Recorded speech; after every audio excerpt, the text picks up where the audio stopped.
You have met this person. Maybe you were this person. The child who sat quietly at the adult table and actually followed the conversation. The kid who knew not to ask for things because they already understood money was tight. The one who comforted their parent instead of the other way around. Who managed their own emotions early because nobody was available to manage them together. From the outside, adults called them mature, responsible, an old soul. They meant it as a compliment. What they were actually describing was a child who had learned to skip childhood because the environment they were in required it. Not all kids get to be kids. Some are forced to handle more than they can bear. Why childhood isn't always childhood. Psychologists use a specific term for this experience: parentification.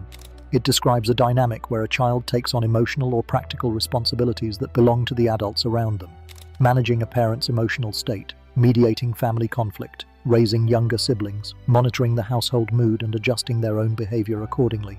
But parentification is only one version of growing up too fast. Children also accelerate into early maturity through exposure to instability, financial crisis, addiction in the home, chronic conflict, loss, or simply the sustained absence of a reliable adult.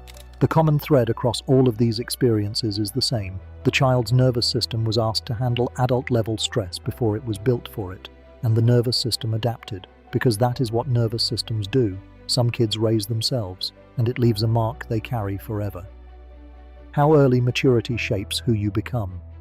Children who grow up too fast develop a specific set of skills that look impressive from the outside and create significant problems from the inside. They become extraordinarily good at reading other people, attuned to mood shifts, body language, and emotional undercurrents in a room. This is not a natural gift. It is a survival skill developed by a child who learned early that anticipating an adult's emotional state was safer than being surprised by it. In adulthood, that hypervigilance does not switch off.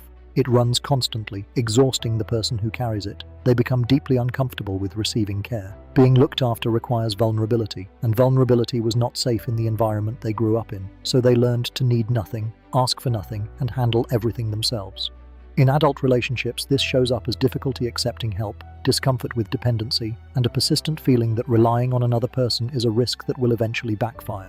They often struggle with their own emotions while being remarkably capable with everyone else's. They developed the emotional vocabulary of the adults around them, but only in service of those adults. Their own feelings were secondary, then irrelevant, then unfamiliar.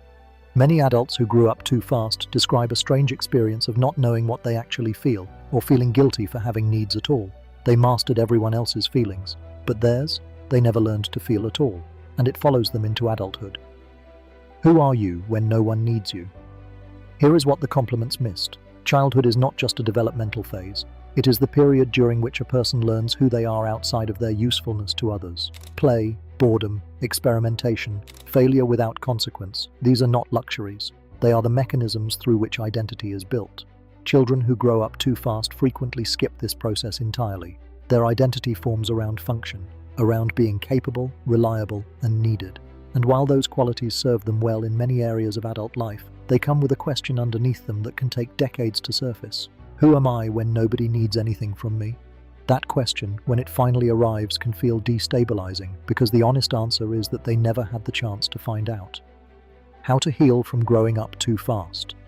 The good news is that what was adaptive can be unlearned, slowly and usually with support, but genuinely. Therapy that focuses on reparenting, inner child work, and nervous system regulation has strong evidence behind it for exactly this population. The goal is not to erase the resilience these people built. It is to give them permission to put it down occasionally, to receive, to rest, to exist without performing competence for an audience that, in many cases, stopped watching years ago. Growing up too fast doesn't break you, but it leaves a deep, persistent exhaustion, one that deserves to be seen and understood. If this resonated with you, subscribe. We explore human psychology regularly. I'm curious, did you ever feel like you had to grow up faster than your peers? Share your experience in the comments below.